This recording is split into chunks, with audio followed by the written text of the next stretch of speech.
सत्य और संघर्ष एक सिक्के के दो पहलू हैं जो कभी जुदा नहीं होते। इतिहास इसका गवाह है तो वर्तमान इसका परीक्षण। दोस्तों, ऐसा आदि अनादि काल से होता रहा है। जब जब परमात्मा या फिर उनके कृपा पात्र संत महापुरुष अवतार रूप में इस धरातल पर पाखंडवाद को खत्म करने और अपना सत्य ज्ञान बताने के लिए आते हैं तो जनता उनका पुरजोर विरोध करती है।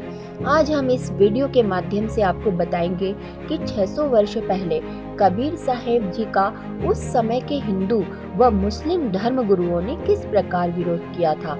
दोस्तों, कबीर साहेब जी को 52 बार, जी हाँ 52 टाइम्स उनको मारने की कोशिश की गई, उनको यातनाएं दी गई। उन्हीं में से कुछ यातनाओं का जिक्र आज हम करेंगे, लेकिन उससे पहले इसके पीछे का कारण जान लेते हैं कि ये यातनाएं उनको क्यों दी गई थी। दोस्तों, कबीर जी ने धार्मिक और सामाजिक पाखंड का विरोध किया व सद्ग्रंथों में वर्णित सत्य भक्ति का प्रकाश फैलाने के लिए जगह जगह अपना अमर संदेश सुनाया। जहाँ शास्त्र विरुद्ध साधना कर रहे हिंदुओं को उन्होंने अपनी वाणियों द्वारा जगाया कि 3 देव की जो करते भक्ति उनकी कभी न हुए मुक्ति। तो वही मुसलमानों द्वारा की जाने वाली हत्याओं का भी उन्होंने विरोध किया। कबीर दिन को रोजा रहत है, रात हनत है गाय, या खून वह बंदगी, कहूँ क्यों खुशी खुदाए। कबीर जी की इन्हीं खरी खरी बातों का परिणाम निकला उन्हें खत्म करने की साजिश, ताकि हिंदू व मुस्लिम धर्म गुरुओं की पोल आम जनता के सामने न खुल जाए। दोस्तों, कबीर जी को खत्म करने के इस कुकृत्य का अगुवा था शेख तकी। दरअसल शेख तकी मुस्लिम बादशाह सिकंदर लोधी का धार्मिक पीर था। वह कबीर जी से ईर्ष्या रखता था क्योंकि सिकंदर लोधी कबीर जी के प्रशंसक बन गए थे। इसी ईर्ष्यावश शेख तकी ने हजारों मुसलमानों को इकट्ठा करके कहा कि इस कबीर को उबलते सरसों के तेल के कढ़ाई में डालेंगे, यदि नहीं मरा तो हम इसको भगवान मान लेंगे। तेल की कढ़ाई को उबालकर कबीर जी को बुलाया गया। वहाँ सबकी मंशा देखकर कबीर जी खुद उबलते तेल की कढ़ाई में विराजमान हो गए। सभी इंतजार में थे कि कबीर जी जल जाएंगे। उस समय गर्दन कबीर जी की बाहर थी, बाकी शरीर गर्म तेल में था। लेकिन फिर भी कबीर जी उबलते तेल में ऐसे बैठे रहे जैसे ठंडे पानी में कोई बैठता है, और यह संदेश दिया कि वह अविनाशी है। इससे क्षुब्ध होकर शेख तकी कबीर जी से माफी मांगने की बजाय उनसे और ज्यादा ईर्ष्या करने लगा, और एक बार फिर योजना बनाकर शेख तकी कबीर जी को मरवाने के लिए उनको बांध जोड़कर ले गया और जाकर एक गहरे झेरे कुएं में डलवा दिया। फिर वहां पर इकट्ठा किए हुए हजारों व्यक्तियों से उस गहरे कुएं में मिट्टी, कांटेदार छड़ी, ईंट, गोबर आदि डलवाकर कुएं को 150 फीट ऊपर तक पूरा भर दिया। सबने खुशी मनाई कि आज तो काफिर को खत्म कर दिया। जिसके बाद शेख तकी हाथ मुंह धोकर सिकंदर लोधी के पास गया और कहा कि राजा, कर दिया तेरे शेर को समाप्त। उसके ऊपर इतनी मिट्टी डाल दी कि अब किसी भी प्रकार बाहर नहीं आ सकता। राजा सिकंदर उनकी बात को समझ न सका और पूछा, पीर जी आप किसकी बात कर रहे हो? शेख तकी बोला, तेरे कबीर अल्लाह की, और किसकी? हमने उसको कुएं में डालकर खत्म कर दिया है। राजा ने कहा, क्या बात करते हो पीर जी? कबीर जी तो अंदर कमरे में बैठे हैं, वह तो कहीं पर गए ही नहीं। उसके बाद शेख तकी ने तुरंत अंदर जाकर देखा तो कबीर जी अंदर कमरे में आराम से आसन पर बैठे हैं। इतना सब देखने के बावजूद भी शेख तकी और अन्य धार्मिक गुरु पीर नहीं मानते भी कैसे? उन्हें तो भगवान से ज्यादा समाज में अपनी पद प्रतिष्ठा और महिमा के कम होने की चिंता थी। तभी तो कबीर परमेश्वर कहते हैं, राज तजना सहज है, सहज तरिया करने, मान बढ़ाई ईर्ष्या, दुर्लभ तजना ये। बार बार इस तरह के विफल प्रयास करके सभी परेशान हो गए।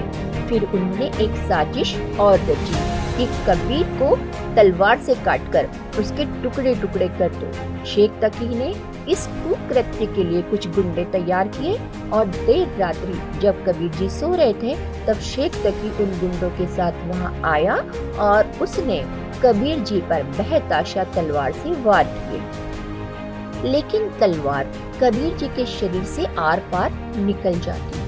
फिर भी अनगिनत वार कर उन्होंने कबीर जी को अपनी तरफ से टुकड़े टुकड़े करके मृत समझ लिया।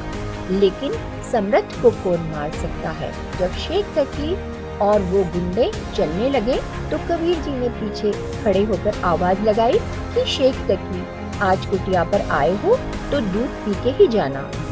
सभी ने सोचा कि भूत आ गया, जिससे सब भयभीत हो गए और डर कर भाग गए। लेकिन दुष्ट व्यक्ति अपने स्वभाव से कभी बाज नहीं आता। उसकी दुर्बुद्धि उसे सत्य स्वीकार करने ही नहीं देती। शेख तकी ने फिर एक षड्यंत्र रचा और अपने अन्य साथी मुल्ला काजियों से कहा कि कबीर को गंगा में डुबोकर मार देते हैं, न रहेगा बांस न बजेगी बांसुरी। सभी की एक राय बन गई। 4-5 मस्तंडों ने कबीर जी को नाव में बैठाया, उनके हाथ पैर बांध दिए, उनके गले में तोक डाल दी व बीच गंगा दरिया में जाकर उन्हें जल में पटक दिया। लेकिन क्या होना था, कबीर जी को लगाई हुई सभी बेड़ियां टूट गई और वह जल पर आराम से बैठ गए।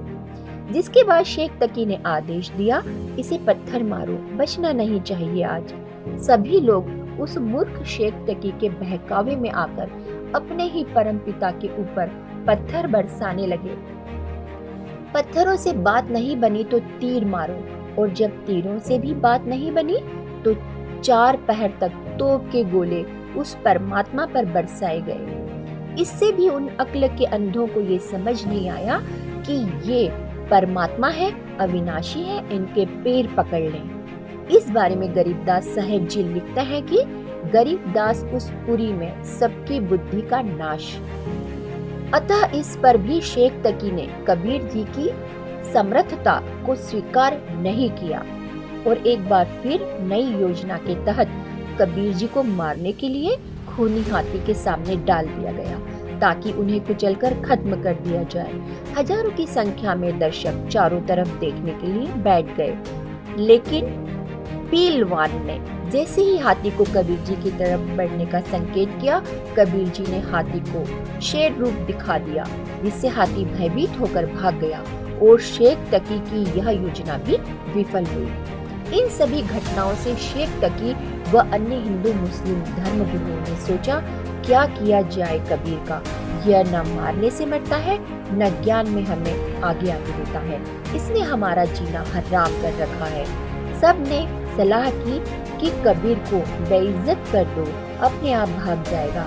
इसके लिए उन्होंने 18 लाख लोगों को भंडारे के झूठे पत्र लिख दिए कि कबीर जी 3 दिन का भंडारा करेगा, सबको आना है और सभी को प्रत्येक खाने के बाद अशर्फी व दोहर देगा। उनका उद्देश्य ये था कि कबीर के पास खाना खिलाने को कुछ होगा नहीं, डरता भाग जाएगा। लेकिन कबीर जी ने अपनी शक्ति का परिचय दिया व 18 लाख लोगों को 3 दिन तक मोहन भोजन कराया और सबको अशर्फी व दोहर दी। शेख तकी का कबीर जी को नीचा दिखाने का ये प्रयास भी विफल हुआ व लाखों लोग कबीर जी से दीक्षित हुए। दोस्तों, ऐसे ऐसे और भी सितम हमने अपने धार्मिक गुरुओं के बहकावे में आकर कबीर जी के साथ किए और इसी प्रकार आज संत रामपाल जी महाराज जी के साथ भी यही स्थिति है। संत रामपाल जी महाराज पाखंडवाद को खत्म करते हुए सभी धर्मों के सदग्रंथों से प्रमाणित सत्य भक्ति विधि बताते हैं, जिस वजह से कबीर साहिब जी के साथ 600 वर्ष पहले हुई घटनाओं को आज फिर से दोहराया जा रहा है। आज वर्तमान में भी सभी नकली धर्म गुरु अपनी रोजी रोटी के चक्कर में भोली भाली जनता को बरगलाकर संत रामपाल जी महाराज के विरोध में खड़ा करते हैं और उनके ऊपर हमला करवाते हैं। लेकिन दोस्तों, आज समाज शिक्षित है, अब इन नकलियों की दाल नहीं गलेगी। एक दिन ऐसा आएगा जब जनता इनसे जवाब मांगेगी। दोस्तों, एक गूढ़ रहस्य जो अब हम आपको बताने जा रहे हैं, कबीर साहिब जी के अवतार संत रामपाल जी महाराज जी हैं। अतः अब समय संत रामपाल जी से नाम दीक्षा लेकर मोक्ष प्राप्त करने का है। यह समय निकल गया तो फिर कुछ हाथ नहीं लगेगा। दोस्तों, कबीर साहिब जी हमारे पिता हैं, हमारे सृजनहार हैं। वो हमें सत्य ज्ञान बताने के लिए अपने निज धाम सतलोक से यहाँ आते हैं, लेकिन हम उनको दुखी करते हैं। एक शराबी बच्चे की तरह हम अपने पिता के साथ अभद्र व्यवहार करते हैं, लेकिन वह दयालु है, हमारे जनक है और वही हमारे एकमात्र शुभ चिंतक हैं। तो दोस्तों, आप सभी से प्रार्थना है कि इतिहास में की हुई गलतियों को फिर से ना दोहराएं, संत रामपाल जी महाराज जी को पहचाने, उनका ज्ञान सुने और गुरु दीक्षा लेकर अपना कल्याण करवाएं। धन्यवाद।